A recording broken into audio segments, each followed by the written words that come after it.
mong babasagin namin. Sign up, please! You! I want you out of here now. Wala kang karapatang paalisin ako. Hindi sa inyo to! Ayaw mo umalis, ha? Salamat ah. Kailangan mo rin pala ako eh. Alam mo, quits lang tayo. Baka nakakalimutan mo may atraso ka rin sa akin. Sorry dun sa pantitrip ko sa'yo. Friends na tayo ulit. Gabe.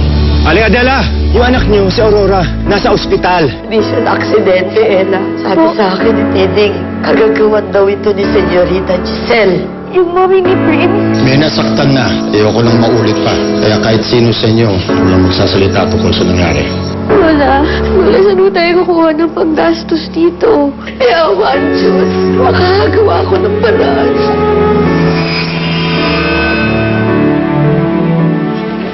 Sa isang tinatanong yung bawat ulo.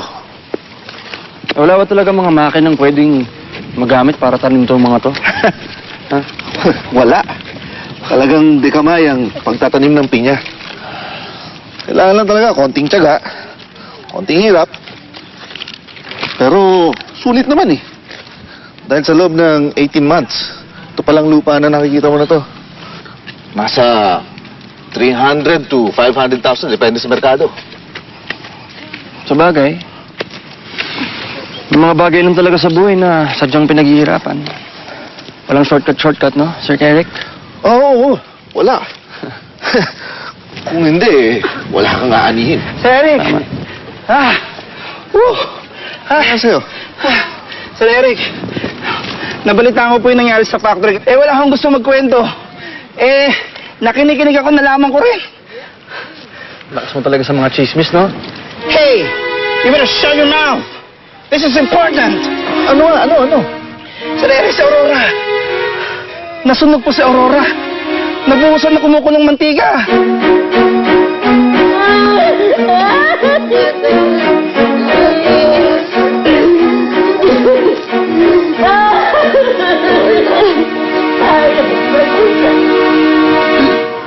Aurora?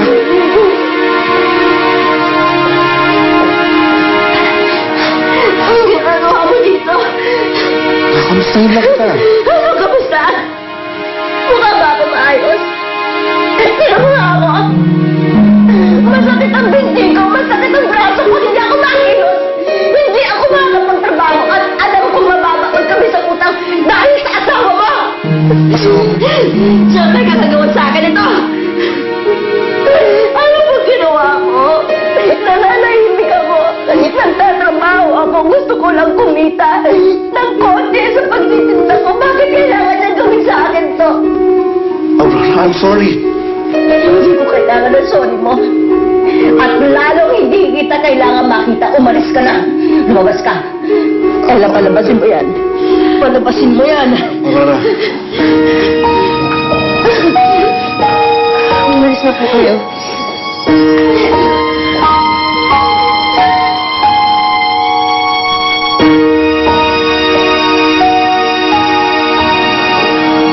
Pasensya na ho kayo. Sana ho pagbigyan niyo si nanay. Baka ho makasama sa kanya yung sama ng loob. Umalis na lang ho kayo. Kung ayaw niyang tanggapin ang sorry ko, sa'yo ako hihingi ng paumanhin. Hindi ko alam na si Giselle pala may kagagawan. I'm sorry. Nangyari na ho. Umalis na lang kayo.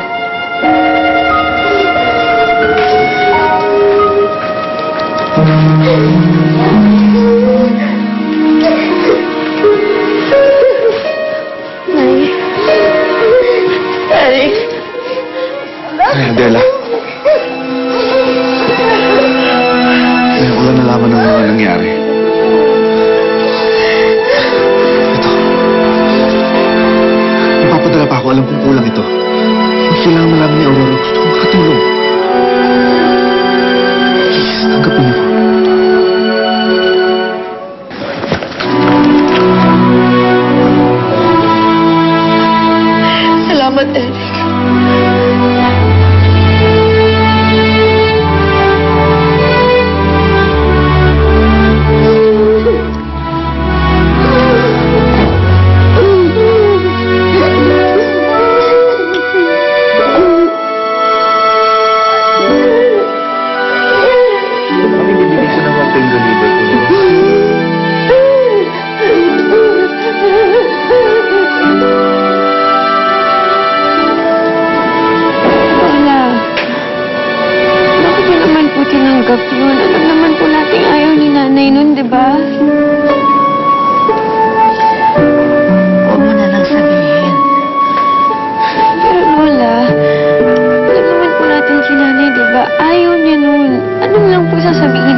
sitwasyon natin ngayon. Tingnan mo nga kung ano nangyari dahil sa pride ng nanay mo. Naghihirap na nga tayo, naghihikaos na nga tayo, lalo pa tayo nalulugmok. Saan tayo dadaputin kung puro pride na lang ang paiirali natin? Hayaan lang po natin apihin nila tayo. Ganun po ba? Hindi naman sa ganun, Apo. Pero sa akin lang, dapat nagpakumbaba na lang siya. Hindi na lang sana niya nilabanan si Giselle. Para ngayon po, nagpapakumbaba po tayo. Oo. Tinanggap ko yung tulong ni Eric. Dahil alam ko, kailangan natin yun. Hindi natin kaya. Ako, matuto ka rin tumanggap at tulong.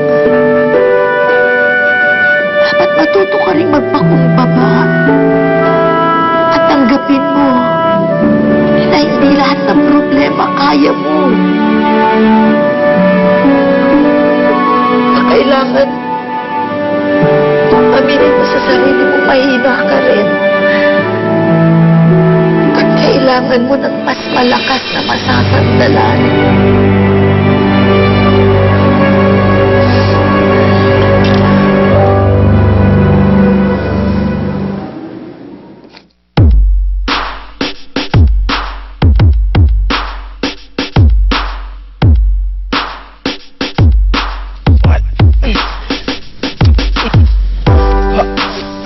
Teka lang. Ay, teka, break muna. Teka lang, ang dami na nun eh. Dude, may 3 sets pa tayo. 5 minutes. Ha? Continue. 3 sets pa. Teka lang, inom na ako. Sagit lang. Kaya ka nababalagoong eh. Balagoong ako? Kailan? Ito, ngayon. Puro kasi video games. Workout din. Wait time, bro. Prince, I chatted with your girlfriend. Sabi niya pupunta daw siya dito kasi in-invite siya nila mommy. Girlfriend? Sino? Si Wendy? Matagal na kami nun. Tagal na kaming wala. And you're not even depressed? Di ba gustong-gusto mo siya? At kailan nga ba naging concern sa relationship ko? Ibig sabihin may rebound. Sino? Apo, kulang na kulang pa rin ang perang nakuha ko para sa pangangailangan ng nanay mo. Huwag kayo mag-alala, mag-iikot pa po ako. Kahit po magdamag, mag-iikot na po ako para kay nanay. Mangungutang pa ako. Nagsabi na ako kay Manang. Bahala na.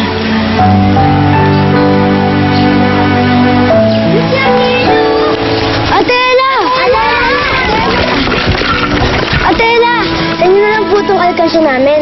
Tulong po namin kay Aling Aurora. Pati din po. Eto, Papa. Kasi po, ante pa lang po yan, kasi po, nag-iipon pa lang po ako. Ito naman po yung sa akin. Ito rin po yung sa akin. Pasensya na po kayo.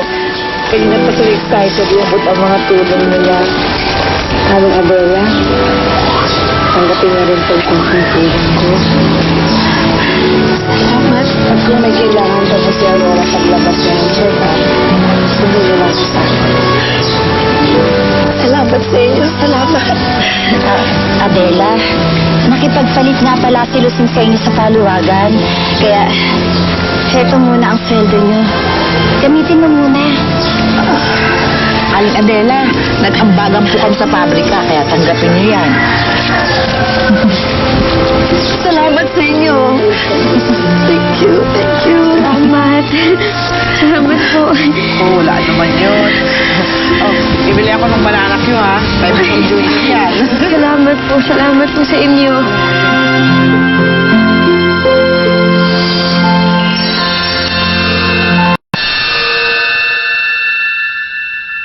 Sarap isipin mo kahit na mahirap tayo. Pag nangangailangan yung isa, magtutulungan lahat. Sa wakas, dahil sa mga kaibigan natin, makakalabas na sa ospital yung nanay ko. Sige na nga, Ella. Yung paluwagan, sa'yo na yun. Ano ka ba, Melody? Okay na, hindi na kailangan yun. Ano ka ba? Kaya nga paluwagan, di ba? Kapag nagigipit, pwede nang lumuwag. Sa'yo na yun. That's what pins are for. English! Ilo ka talaga. Libre mo na ako ng burger mamaya. Yan tayo, Melody. Buy one take one lang naman doon sa may kanto. Sa'yo na isa. Oh! Hey, may bayad akin pa yung... Oo, sa'yo libre. Buti nga hindi pa cheeseburger. Mas mahal.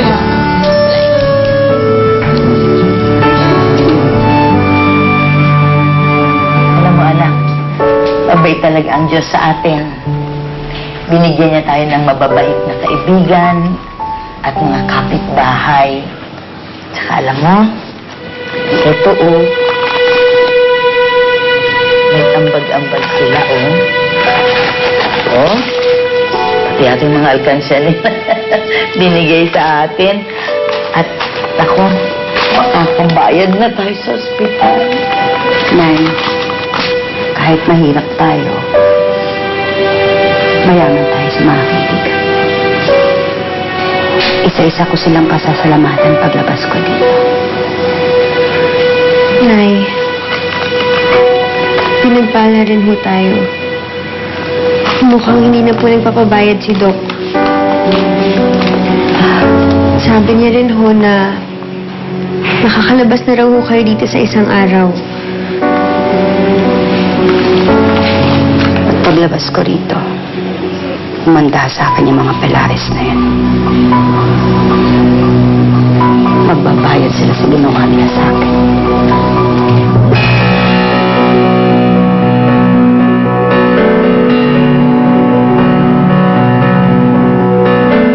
Ayusin din natin. Irrigation, kumusta na? Okay na? Magandang Yes, araw Miss po. Giselle. Good afternoon. Asa si Eric? Pumunta ng ospital. Oh. Bakit? Na-aksidente ho daw yung kaibigan niya. Masunog daw ho. Bakit ho ba? Pinuntahan ni Eric si Aurora.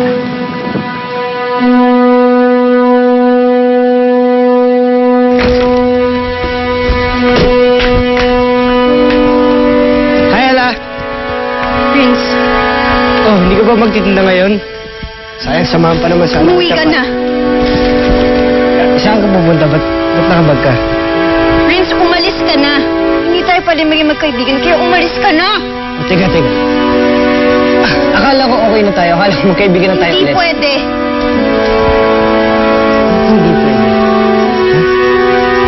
Alam mo, Ella, sabihin mo sa akin kung saan ka pupunta para ihati na tayo. Gusto mo malaman kung saan ako pupunta? Natural, Ella. Prince, pupuntahan ko yung nanay ko. Nakarating siya ngayon sa ospital. Nalatapunan siya ng kumukulong mantika. Gusto mo malaman kung sino gumawa nun sa kanya? Yung nanay mo! Si Mami? Yun yung totoo! At yun din yung dahilan kung bakit hindi tayo pwede maging magkaibigan. Malaking kasalanan ng nanay mo sa nanay ko!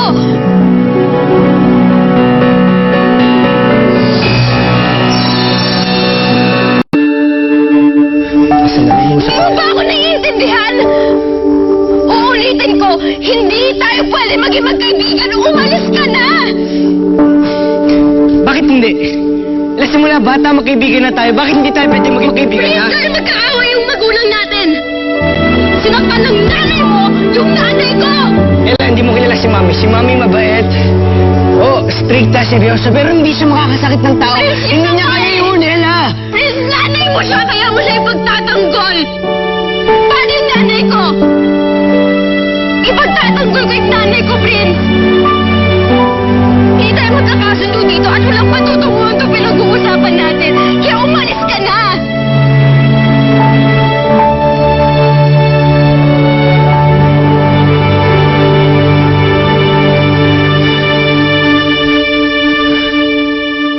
Wala talaga kayong kwenta.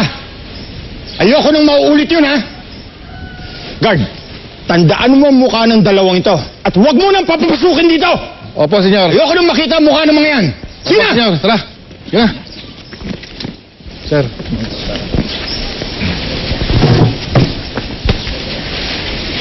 Papa, galing po ako sa ospital eh. May sakit ka? Are you dying? Meron po kasing nadisgrasya sa kaning factory natin. Si Aurora. Aurora.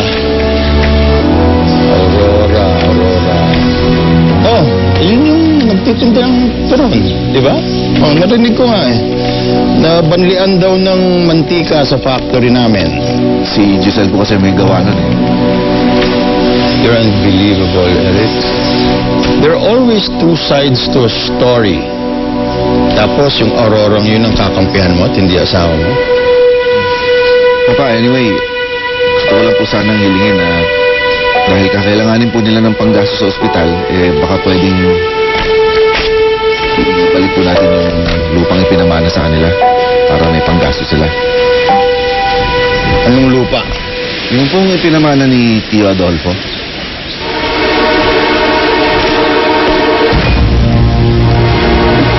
Hindi sa kanila ang lupang yon. Akin ang lupang yon at hindi ko ipamimigay yon. Paano po si Aurora? Eric, ito ang pamilya mo. Now you should know that everything, all our land, property, and money belongs to this family and stays within this family. Now, if you want me to treat you like family, siguraduhin mo kung sino kakampihan mo. Si Aurora o ang asawa mo.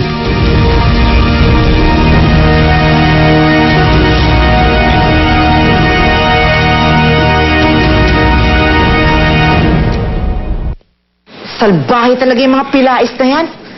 Kinausap nga kami nung gabing yun eh. Sinabihan kami na wala daw magsasalita. Huwag daw makakalabas yung nangyari. Siyempre naman, kasiraan nila yun eh. Lalo na pag nalaman ng lahat ang ginawa nila kay Aurora. Natakot nga yung mga kasama ko eh. Ang tahimik ngayon doon sa factory. Aba, ipabulong lahat kung mag-usap. Dapat sa mga yun, tinuturuan ng leksyon. Anak, ipagpasa Diyos na lang natin. Alam mo, makakarma din naman yung mga yan. Ako po ang magiging karma nila. Anak naman, ikaw na nga ang nasaktan. Gusto mo bang gumawa ng gulo? Gusto ko lang pong gawin kung ano ang tama, Nay. Didi, kung lalabanan ko sila, makakaasama ako sa inyo. Aurora, magkaibigan tayo. Kakampi mo ako. Lalaban tayo.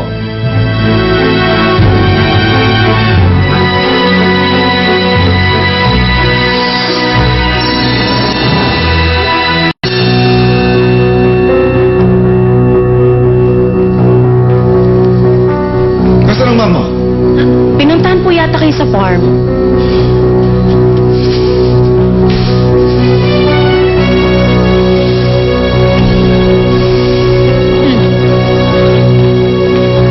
Kamusta yung dinalaw mo sa ospital?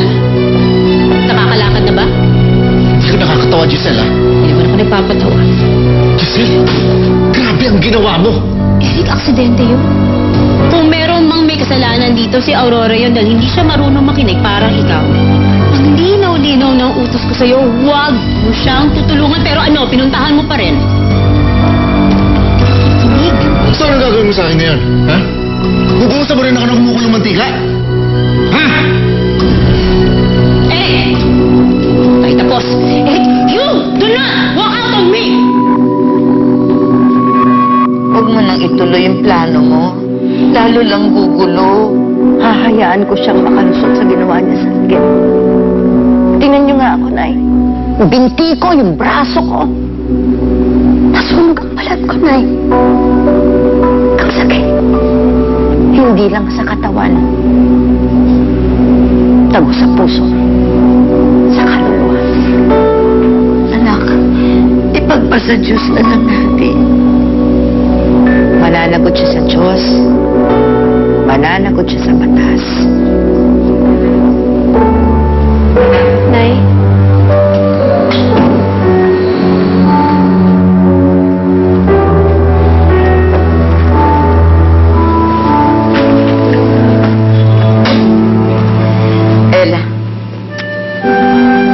Kausapin mong nanay mo.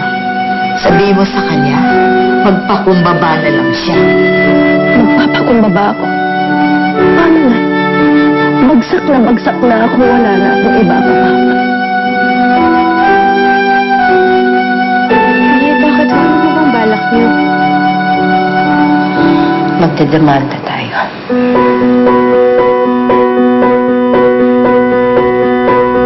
Giselle!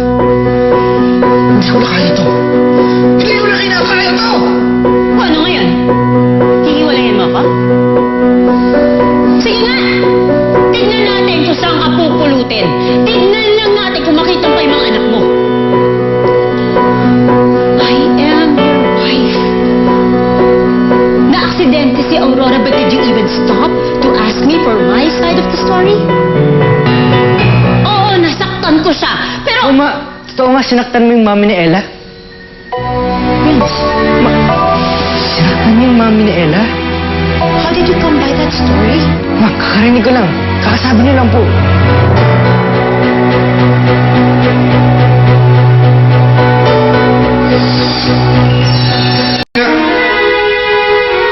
Sabihin mo nga sa amin ngayon kung ano talaga nangyari. Ano? It's true. Pumunta siya sa factory and she was distracting my workers, so I asked her to leave. Nicely, of course. And then anak, nagalit siya sa akin, pinagmumura niya ako kung ano-ano sinasabi niya sa akin, sinisisi niya ako dahil sa naging sitwasyon niya sa buhay. Ganun pa yung mga yun eh. Sinisisi ang lahat dahil sa mga misfortunes nila. Then after that, she attacked me. Inatak po kayo, ma? Yes! Gusto sana yata niyang ibuhos sa akin yung mantika, pero I guess napaso siya. It's not my fault, anak. Wait, is she blaming me for what happened? Ako ba yung sinisisi niya kung bakit nagkaganon? No! You can even ask the workers. They were all there. They saw what happened. Anak, kung meron mang naninira sa akin, please huwag ka maniniwala sa kanila. Please. At kung meron mang biktima dito, it's me. I am the victim.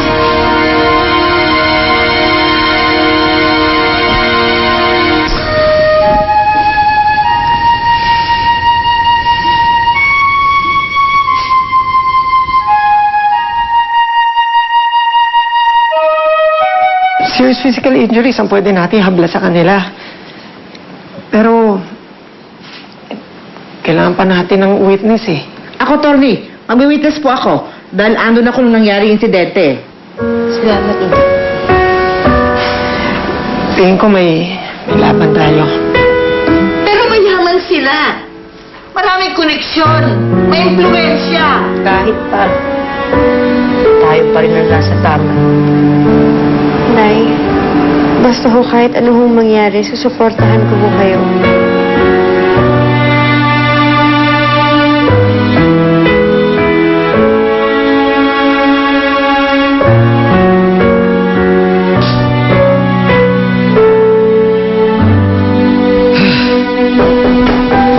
Pasok. Dad.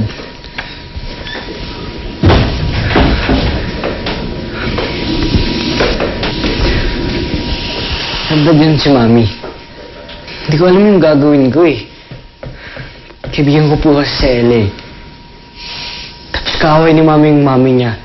Siyempre, sino pong kakampihan ko? Yung Mami ko, di ba? Nakakaawa kasi sila eh.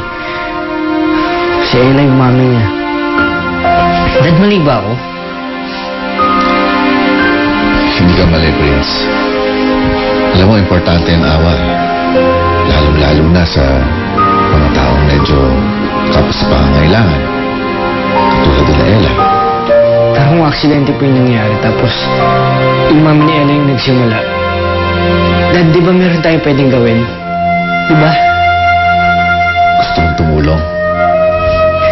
Isip ko dad masasaktan si Mami. Kung kakausapin ko kaya si Lolo. Pwede tayo humingi ng medical assistance, diba? Alam mo, Prince, huwag na. Kasi maraming tutulong sa kanila kung tulong lang ang kailangan. Para mabait silang tao. Kasi marami silang kaibigan. Ako gusto kong maging kaibigan ulit nila. Problema, Dad, di ko alam kung paano. Kaya mo yan. Huh?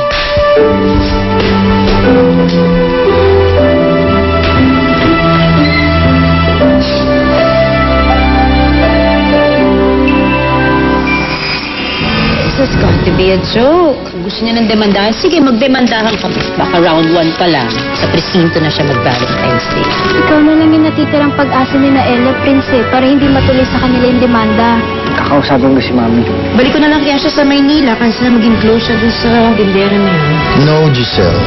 Give the boy some distraction. Yun ang solusyon. Kung sino ba yung makikipag-usap sa atin, papayag kayo?